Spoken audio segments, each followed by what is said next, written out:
Merci Madame la Présidente. Chers collègues, le dossier qui nous est présenté aujourd'hui concerne donc l'avenir du site Naval Group d'Indret et les aménagements nécessaires à son évolution, comme le vice-président l'a présenté à l'instant. Je souhaite d'abord rappeler la position constante des élus communistes sur les questions de défense. Nous refusons la logique de surenchère militaire qui s'installe aujourd'hui à l'échelle internationale.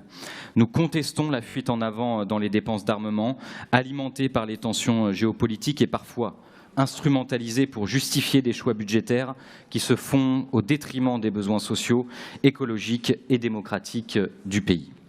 Nous nous opposons également aux orientations du gouvernement en matière de défense lorsqu'elles participent à cette logique de militarisation croissante sans véritable débat démocratique sur les finalités poursuivies et sans vision cohérente de sécurité collective fondée sur la coopération entre les peuples. Pour autant, cette opposition ne saurait être confondue avec un désarmement unilatéral ou avec l'abandon de toute capacité nationale de défense. Les communistes, vous le savez, sont attachés à la souveraineté de la France et à sa capacité à maîtriser ses outils industriels, technologiques et stratégiques. Cela suppose de préserver et de développer des savoir-faire industriels d'excellence, des emplois qualifiés, des infrastructures adaptées. C'est dans cet esprit que nous abordons l'avenir du site d'Indret. Réduire ce débat à la seule question du futur porte-avions serait une erreur. Les investissements envisagés concernent plus largement l'adaptation de nos infrastructures industrielles aux évolutions de la flotte française, à la maintenance et à la modernisation des équipements existants, à la poursuite des programmes liés à la propulsion navale, aux sous-marins et aux capacités qui participent aujourd'hui à la stratégie de dissuasion nationale. Il concerne également plusieurs milliers d'emplois directs et indirects sur notre territoire, des compétences rares, des filières industrielles structurantes et l'avenir de toute une partie de l'économie locale.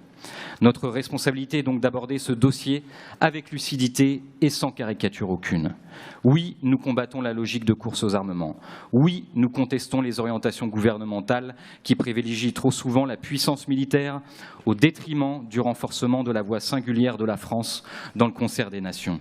Mais oui, également, nous considérons qu'une nation souveraine doit conserver la maîtrise de ses capacités industrielles stratégiques et que notre territoire doit accompagner les investissements nécessaires à leur maintien et à leur modernisation.